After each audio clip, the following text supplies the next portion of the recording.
I went to the airport, checked in.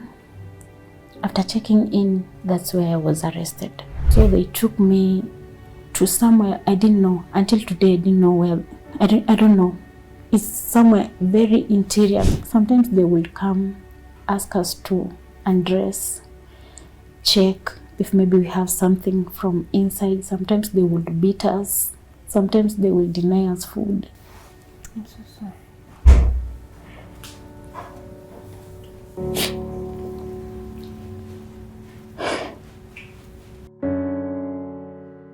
4 times Mary has left Kenya looking for greener pastures in the Gulf. But when she came back a traumatized Mary. She says she's not the same Mary who left this country a few years back.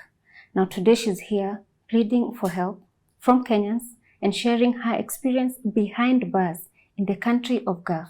Karibuni sana for this show. Welcome, Mary. Asante sana. Na pole kwa safari. Nishapoa. Tell us a little about yourself na kwenye umetoka. Mimi naitwa Mary Wangui Nganga. And Nganga is my surname, is my dad. Born and raised in Kericho, family of 3 girls. Yeah. How was life back in Kericho? Life back in Kericho, it was good.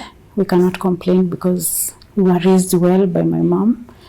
We went to school, all of us. Tukamaliza shule vizuri and life was smooth. Yeah. What happened? We were affected by post-election violence, 2007 to 2008. Everything was burnt down. Our house, my mom had built herself a good house in Kericho, and the house was burnt down. And even our work, she used to do welding, so even the work was burnt down. So we had nowhere to go to, but we found somewhere in Limuru to stay. We went and stayed there. So everything changed later because now we don't have income, we don't have nothing to do. We're just at home. We needed food. My mom is sick, and by that time I was expecting my first child. Yeah. So life was very difficult at that point. Yeah. And so by then I was still married. I had my husband. We stayed in the same house, me, my husband, and my mom, because we didn't have anything else to do. But later, we moved out, me and my husband. After delivering my baby, we divorced. So I became a single mom from that point. And my mom also, she's a single mom. Life was very difficult, very difficult. So nilianza kuhustle in the street of Nairobi. I started hawking. I started doing hawking. Nilihawk manguo za ladies mpaka ikafika point nikapata kazi kwa duka ya simu Luthuli Avenue. So niliuza simu for 3 years hapo, and life was a bit, ilikuwa poa, siwezi complain. And after that nilirudi home. My mom got sick. My mom anakuanga na pressure, so sometimes she's on and off. Sometimes she's very sick. She needs someone to be there with her. So I had to go home and stay with her. So that is now 3 years later. My mom went back to Kericho. Yeah, she stood again and akarudisha ile biashara yake. So alikuwa anakaa poa, but ugonjwa ilimsumbua. So I stayed with her. We started working together. Life again became a little bit better. And because I was still very young at that point, I was still a naive girl. I got convinced by one man, again a policeman. I got married. This is the second marriage now. I got married and immediately I conceived. And I didn't stay for long. I got my second baby, and this guy, after going to work, you know, these GSU people, he went kabisa. He didn't come back again. So I was left alone with 2 kids there. Now my mom cannot stand this because I have 2 kids here. She is a single mom. She is struggling too much. Now I decided to go to Qatar. I told her, you will stay with my kids and I will go to look for greener pastures in Qatar. And I did that process. I found one agent here in Nairobi and he did the processing. I went to Qatar for a cleaning job. I paid for commission. That's what you were told you were going to do? That is what I was told. I even signed a letter. So it was a sure bet. But to my surprise, when I arrived there, it wasn't the same. Things were really different. I went there, I found it was a house help job. I was so disappointed and heartbroken. And this time it was around Ramadan season. The work is too much. The work is too much in those houses. I tried my best. I tried to work, but I couldn't. I worked for 1 month, and then we had a disagreement with the boss. I had to come back to Kenya after 1 month. That time, no salary, no nothing. I have 2 kids. My mom is single mom. Yeah. It was so difficult, I'm telling you. So I stayed home for a few months, and then I told my mom I will try again. I'm not giving up, I will try again. She agreed, and then I did another process now. This time I'm going as a house help. I have decided to go as a house help, but in my mind, I'm going to run away. That is the worst mistake I did. I'm going to run away. This is Arab country. You don't have your family there. You're going to run away. You know no one. So I went. After arriving like today, tomorrow I ran away. Did you have a plan where you were going? Yeah, because that time, the first time when I went, I got friends. So I had their contacts. They helped me to run away. I did run away. So after running away, I go outside and things are very good outside because you're free. No one will ask you where you're going, where you're coming from, nothing. So you will do your things your own way. But in my mind, I knew that I had kids back at home, so I needed to work. So I told this guy that helped me to run away, me, I need a job, a decent job. So he got me a job at the beach. And this is a hospitality job. It is good. It is perfect job. So, and the salary was really good.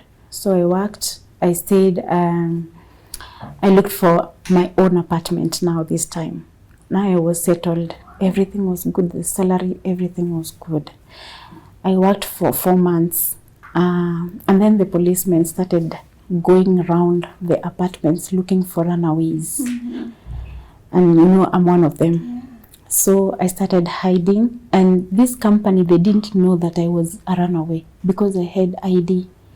So I convinced them that I'm not. But you see now the police are going around. I had to hide sometimes. I'm not going to work. And then this could not work again. So there's nothing I could do. By that point, I came back to Kenya. But now this time I had to go through the police process so that I can come back to my country.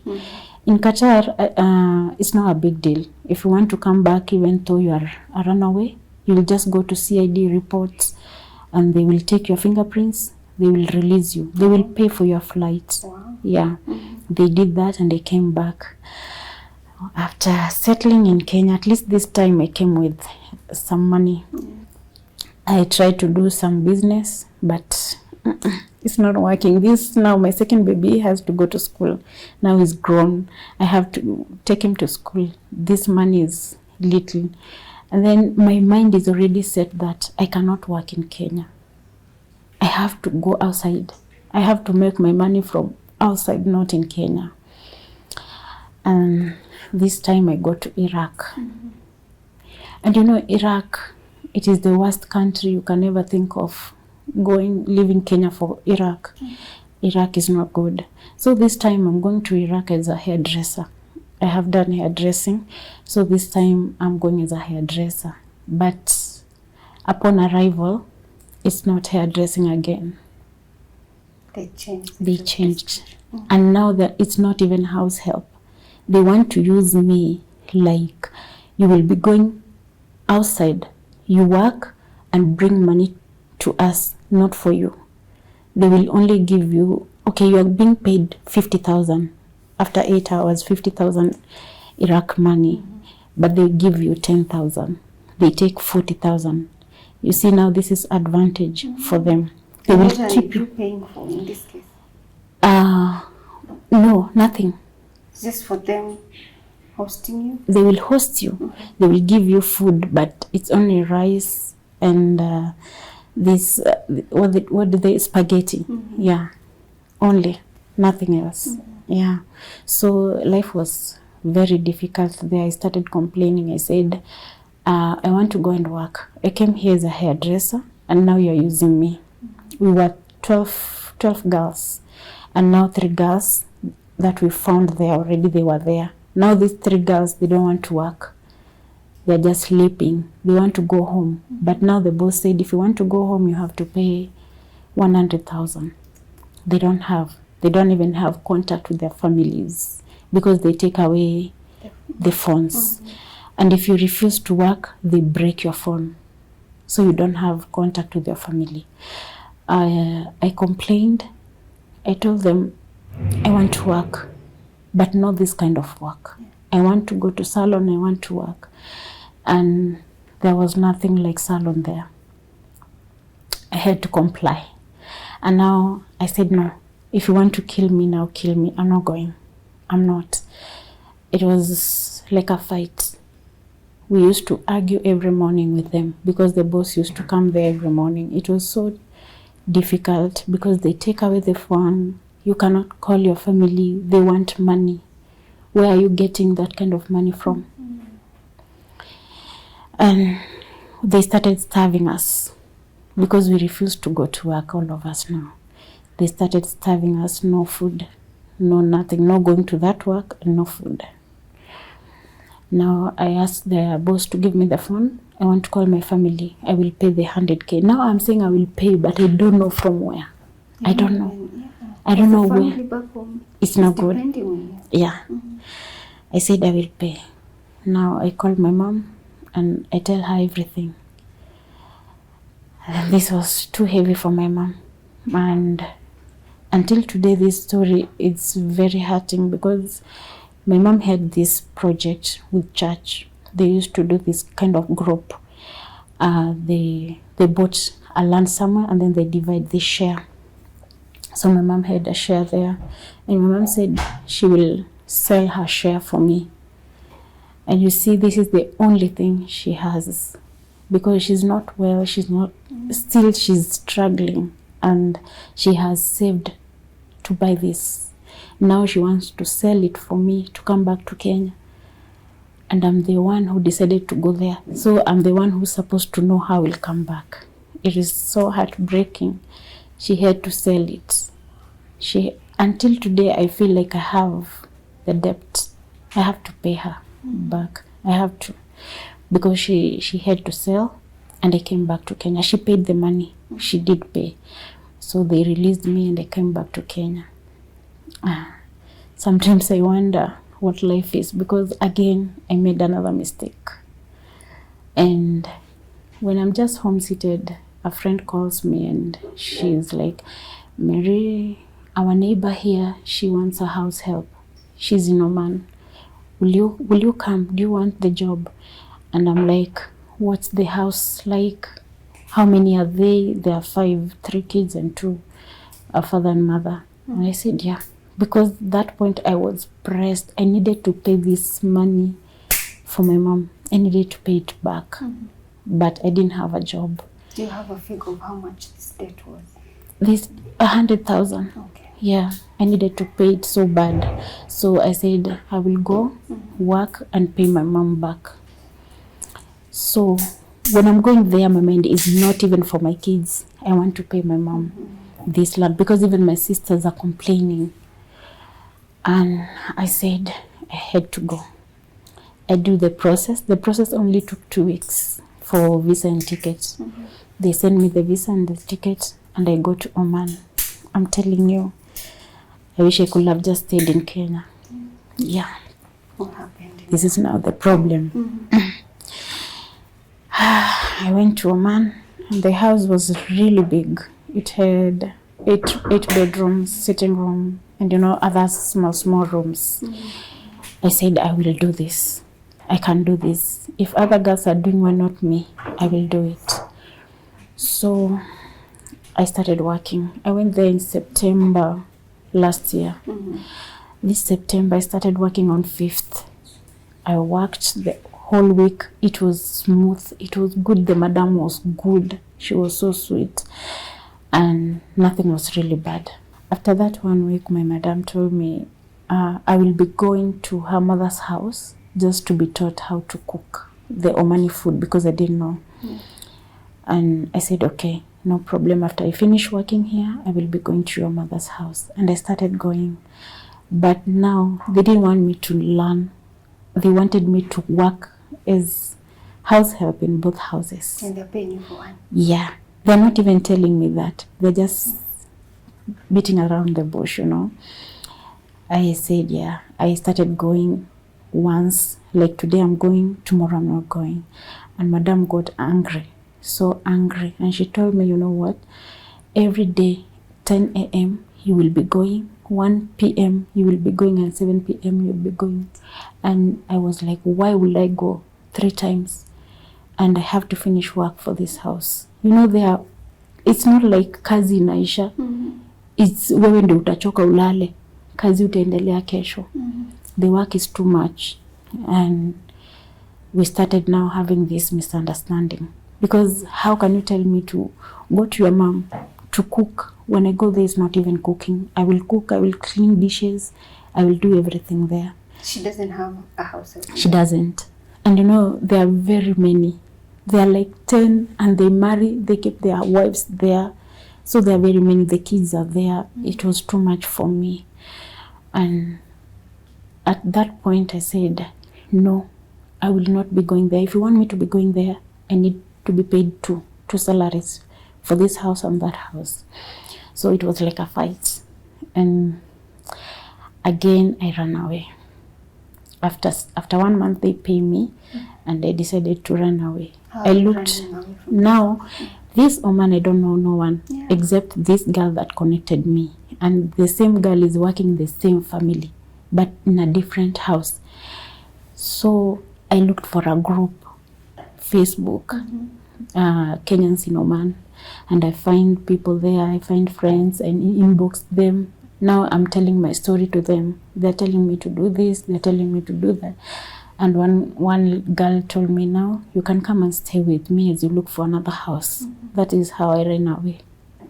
She just sent the driver, came and picked me. And this place is very far from the center, from the city center of that country. It's 2 hours and a half. So he came and picked me. We went. After that, Oman is not like Qatar. Oman, there's no like running away and doing housemaid job. You will do these other businesses. Which is? They call it biz. Yeah, you will be going and do biz. Like you finding men, do other businesses that are not good. Okay, I'm not raised in that kind of way. So it was so weird and difficult for me. And I could not manage again to take it. You see now there, I went to look for money to pay back my mom, and I could not. Now I was in a dilemma. If I come back home, how will I pay my mom? If I stay here, I'll have to do this kind of business that I can't. Is it giving you another option if you do not want to do this? Yeah. Yeah, I found another group. I was introduced by another lady, another WhatsApp group. They have a group. So you'll be looking for people who want to, these cleaners, you go clean for few hours. They pay you like 5 real. They pay you small money, it's not too much. The one who will pay you too much is like 10 real. 10 real is like 4,000 Kenya shillings. But now you'll work too much for that 4,000. But I decided to do, it's better that one. So I did. And after doing that for 5 months, I decided I will go back home. But now I don't know how. because I don't know if I should go to police, if I should go where. But before then, before thinking of going home, I went to report myself to Embassy of Kenya. There, I went there and I told them my problem. And now they said that my boss is the one on the wrong, because he brought me there without any agency, and he did not take me to labor offices for registration. So the government does not know that I exist in that country. So they told me, you have a right to go and look for another job. If you get another boss, contact us and we connect him with your boss so that they can change your visa. I did not get that boss, because you see, when you get another boss, this other boss will ask for too much money from the other boss for transfer. It's like they're selling you? Yeah. Yeah. Now I said, it's better I go back home. I will do small businesses. I will see how to fix everything. Now, the embassy, I went to the embassy again. I told them, now I want to go home. I cannot find another boss, and I cannot go back to my original boss. So I want to go back home. You want to go back home, you have to call your sponsor now, the one you ran away from. You have to call him and agree, come to terms that you want to go back home. It was not a big deal for him. He just said, you can go back home. I have nothing against you. And when I asked him, because he's the one supposed to pay for my ticket back home, he said, no, you can just pay for your ticket and go back home. I have nothing, just go. I told the embassy the same, and the embassy confirmed from him. And he said the exact words, you can just go. Not knowing it was a trap.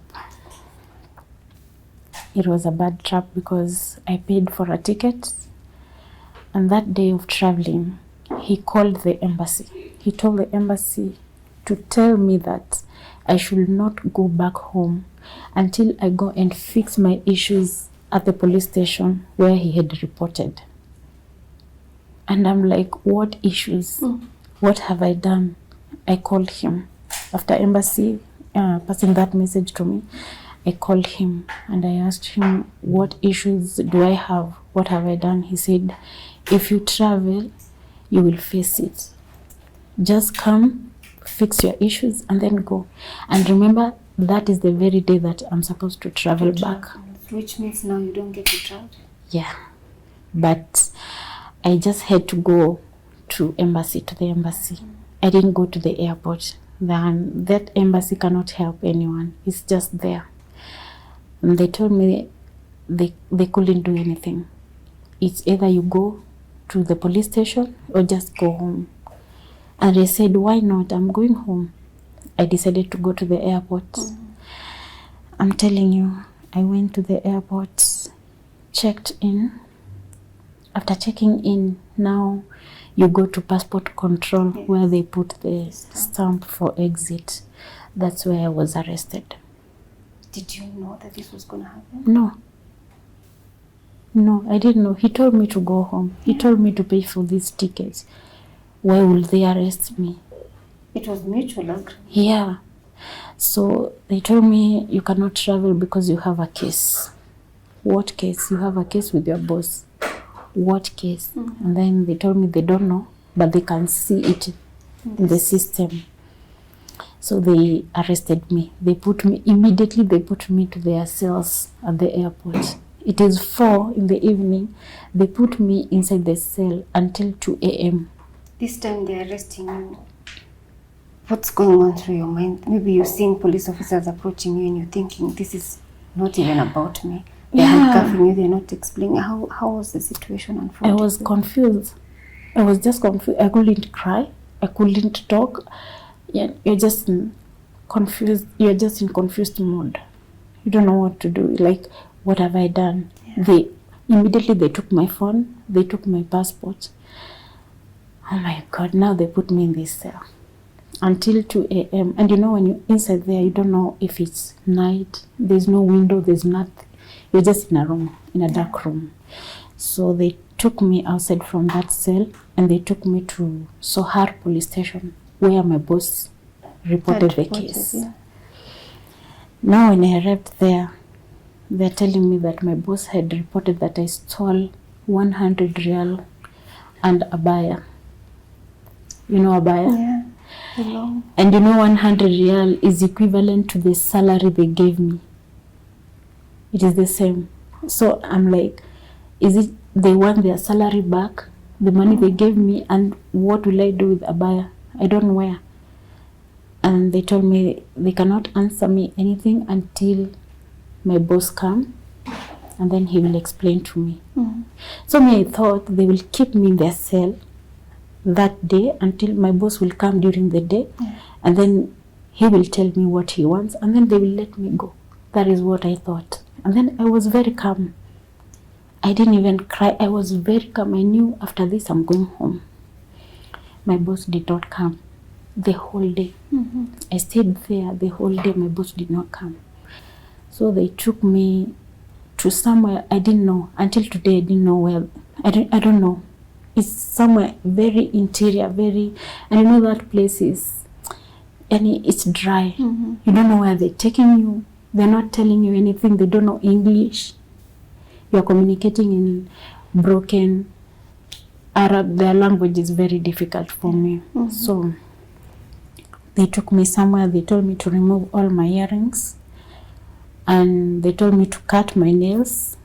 They told me to rub my face. I had applied makeup because I was traveling. And I was like, where are you guys taking me? What is happening? Where is my boss? They're not answered. They're just like, just wait. Okay, I asked them to give me my phone. I needed to call someone. They did. They gave me the phone. But I did not want to call. Now so many things are running inside my head. Where are they taking me? Maybe they want to kill me. Maybe they are taking me to somewhere. I don't know. I just sent my sister a message. And I told her, in case you don't find me, ask this person. I sent the number to a driver who used to call me when I'm in the city. He's a Kenyan. And I had told him that I was traveling. Not because this guy is in the same country with me, I was able to call him direct. But my sister sent her on WhatsApp. I told her, if you don't find me, call this person. I sent the number. And then I called this person. And I told him, I was traveling. Yes, I'm not traveling anymore. I'm in Sohar. They have taken me to Sohar police station, and now they've taken me to somewhere I don't know. So go to Sohar police, ask about where I am now. And I switch off the phone, I gave them back. So without me knowing, sometimes I see myself like I was so foolish. I don't know what word I can use because I was just going. They took me to prison. But the next day is when I realized I'm in prison. I thought it's somewhere I'm going to wait for my boss to come. Until in the morning, the ladies told me, do you know where you are? I said, no. And that place, it was like a hole.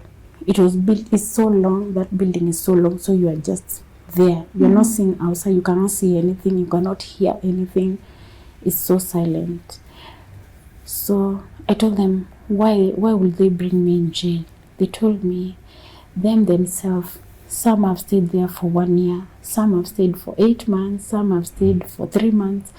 Now maybe you will stay for 1 year. Are they telling you why they're locking you up? No, Other than the things they implied that you took? These ladies, they don't know. They don't know anything. They don't know. I'm new there. I'm the one to tell them why I'm there.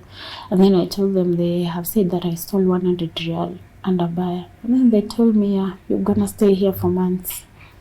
They have kept us here without any reason. And we've stayed here for 1 year. It was bad. Did you find any Kenyans in that prison? No. What was the situation like? I was the only Kenyan. I found one Tanzanian, one Ugandan. Blacks were like 5. The rest were whites from different countries. It was bad. You know, when you are somewhere like there, you can even get mad. Even some ladies who are already crazy, they remove clothes, they scream because you don't have your phone. You're not communicating to any of your family members. You cannot speak the same language. Yeah. Like me, I was not able to speak the same language except from that one, Tanzania. We used to speak Swahili. It was difficult, and you know, sometimes they would come ask us to undress, check if maybe we have something from inside. Sometimes they would beat us. Sometimes they will deny us food.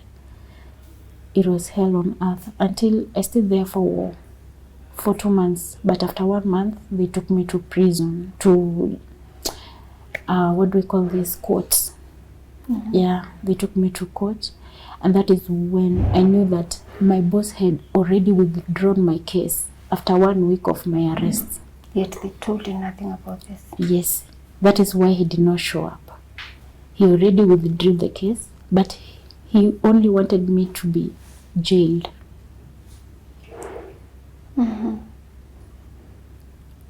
It was bad, and I was shocked. Why would he withdraw the case and then still keep me there for like 2 months? I have kids, I have a mother. They don't know where I am. They don't know. It was bad. So sorry. It was bad. They used to beat us, you know. This police, you cannot communicate this. They didn't know English, and I didn't know Arab, like all of it. It was so difficult. I regretted going to Oman. Even now, until now, when I see police with my eyes, I will run. Trauma. Yeah.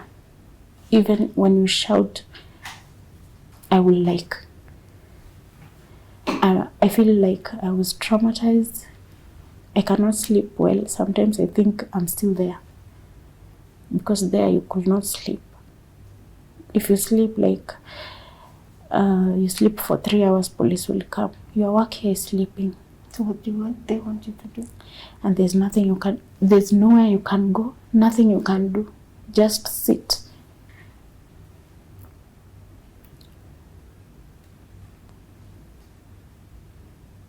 It was bad. There's a lady there who stayed there for 2 years. And if you ask her, why are you here? She will just say, I don't know. Maybe sometimes their family, they think she's dead because no communication. Yeah, that is what I was feeling. Maybe I will come back and find my kids were dead. Too many thoughts, bad thoughts. You cannot think well. You cannot think straight. And sometimes I wonder, what is life? Because I have gone through all that and still struggling. And still I wasn't able to pay back the money that my mom paid for, you know. I wonder. I don't know. How did you end up leaving Oman for Kenya? After staying there for 2 months, after 1 month I went to the court and they told me that my case was withdrawn, so I don't have a case. That is after 1 month. And you know, they still kept me there for another 1 month. Even after finding out they do not have a case against you? Yeah. Those people are so inhuman. They are so heartless. Yeah. If you take someone to court and you find you're not guilty, they're supposed to let you go. But they still kept me there for another 1 month. So after 2 months, they called me and told me that we can now release you. Find a way to go home. What is a way to go home? I had already paid for a ticket. Which is now obsolete. You can't use it anymore. Yeah. I had to pay for another one. Now, how will I pay? I don't have money. My mom is not able. Now I have another our second-born sister, she's so good. She did paid for me. She paid for all costs, and I came back. Yeah. How has life been since you came back? What's the situation with your kids, your mom? For me, I'm still traumatized. Sometimes I'm not like thinking straight. I'm not doing things the way they are supposed to be done. Sometimes I feel everything is so exhausting. Even my kids, sometimes I feel I'm exhausted because I have tried. I'm so sorry.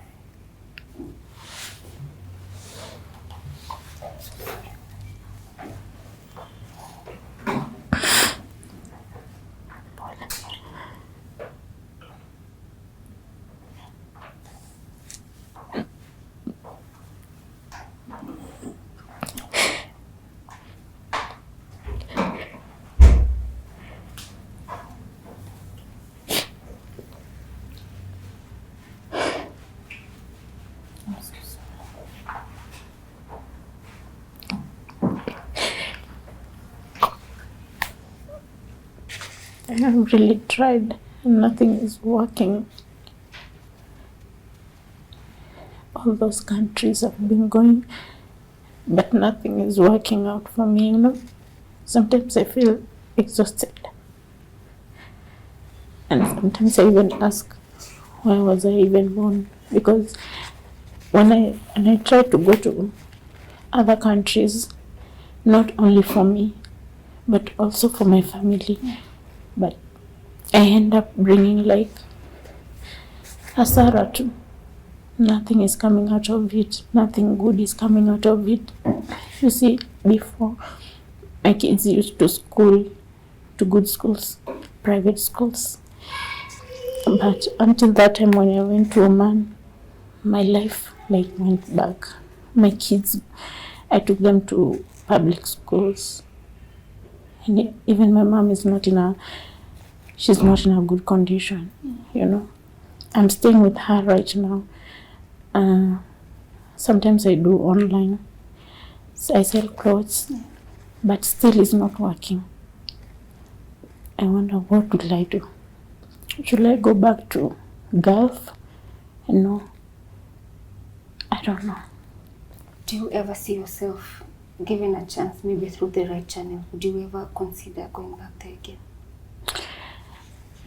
When I was there, I used to tell God, if you take me back to my country, I will never ever go to Gulf. I will never. So that was my prayer. I even told God to close all the doors. Now, if I go there, I know worst is going to happen. I know. I know worst is going to happen.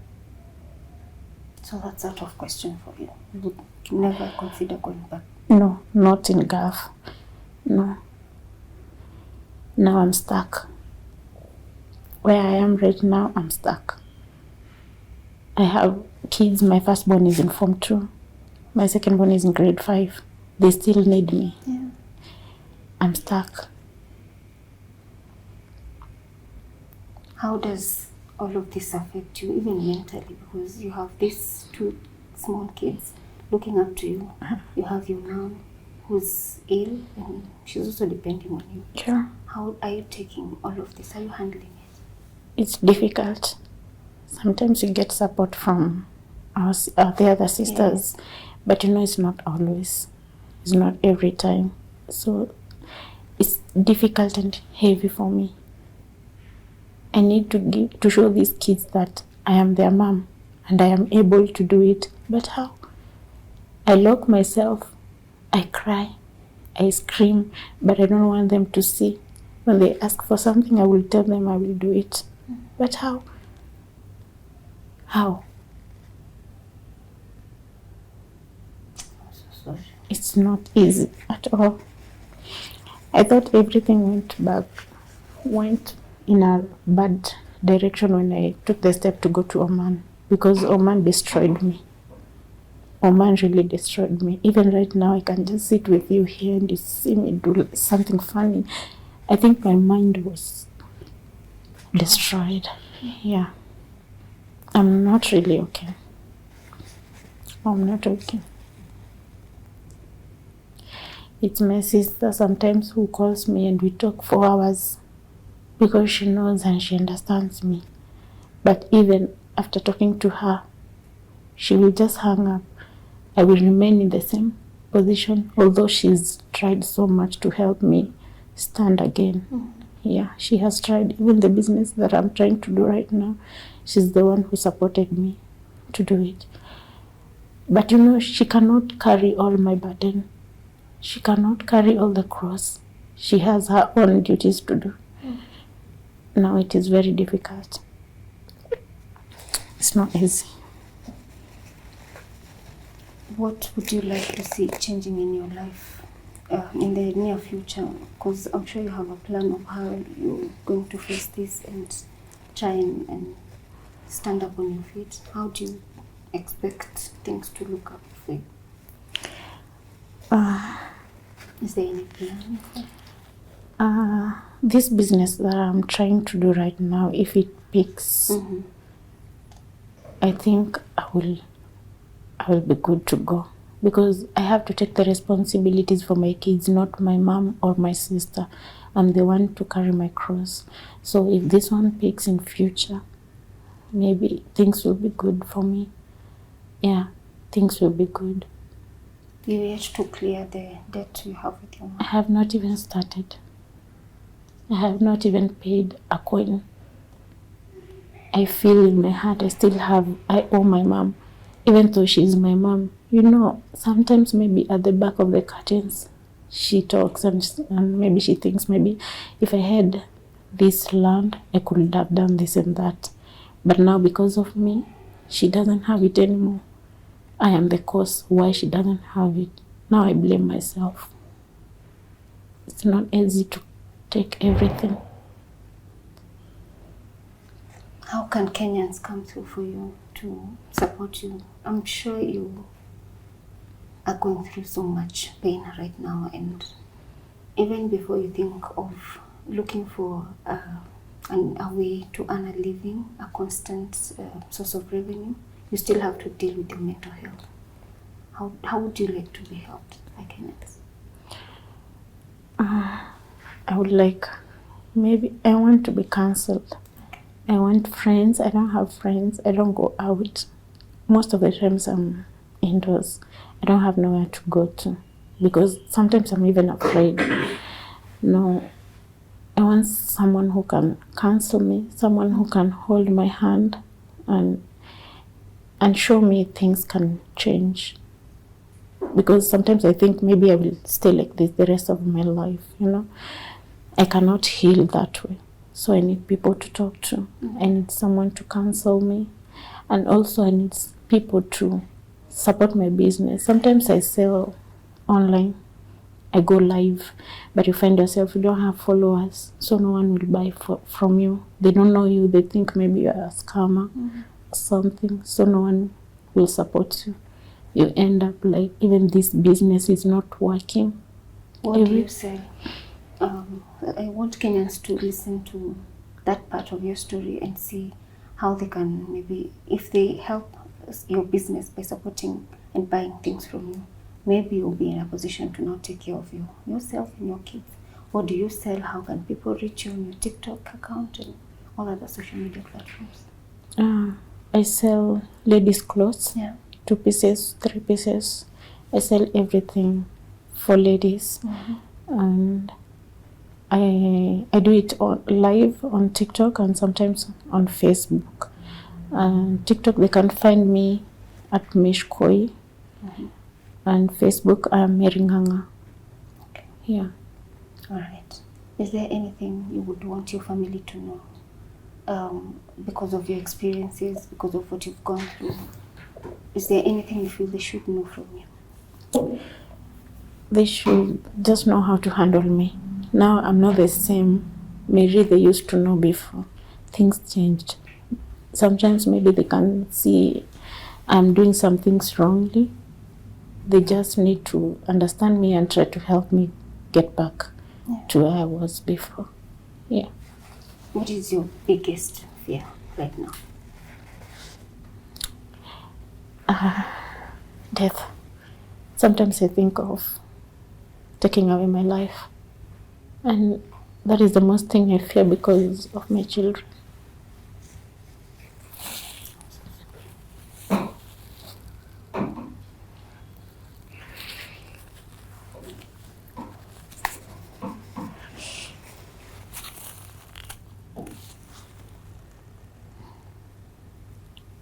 I'm sorry, Mary. My prayer is that you do find strength within yourself to stand on your feet and keep pushing, because you have two kids looking up to you. And I know trying. things will be okay. Yeah, I'm trying my best. I'm trying my best for the sake of my children and also my mother. She has stood in the gap for me. She has held me, even for her to sell whatever she sold because of me is because she loves me. She could not do that. But now that one, I'm taking it like a blame. You know, you understand? Yeah. What message do you have for your mom? My mom, I would just tell her that I love her so much. She's been there for me. I love her so much. Yeah. Mary, we wish you all the best, even as you try to figure out the next steps you're going to take in your life for your business. As you are a mother and people, two kids are looking up to you, we wish you the very best. We do hope that next time I hear from you, it will be good news. It will be something positive, that things have started slowly turning around for you, and there's hope and a smile on your face finally. Thank you. How can these Kenyans reach you? My number is 0715 018 927. Okay. And the name that will show is? Mary Nganga. Mary Nganga. All right. And for the Kenyans who travel abroad, and maybe you find someone connecting you to a job abroad without proper channels, I am sure some of them regret this move and they do not know who to run to. We do not blame you. We understand you, and we hope that somehow and in some way you can find a proper channel to come back home and pick up the pieces of your life. If you're there and you want to support Mary, this has been such a difficult story for her to tell. She's still traumatized from the experiences she went through in prison. Please reach out to her through the number that we shall put on the pinned comment. Support her, piece her life back together. She has two kids that depend on her, so she does need your help, both financially, emotionally, even through prayers, spiritually. We can support her. Thank you so much for staying with us till the end of the show. See you next time. My name is Yvonne Kawira.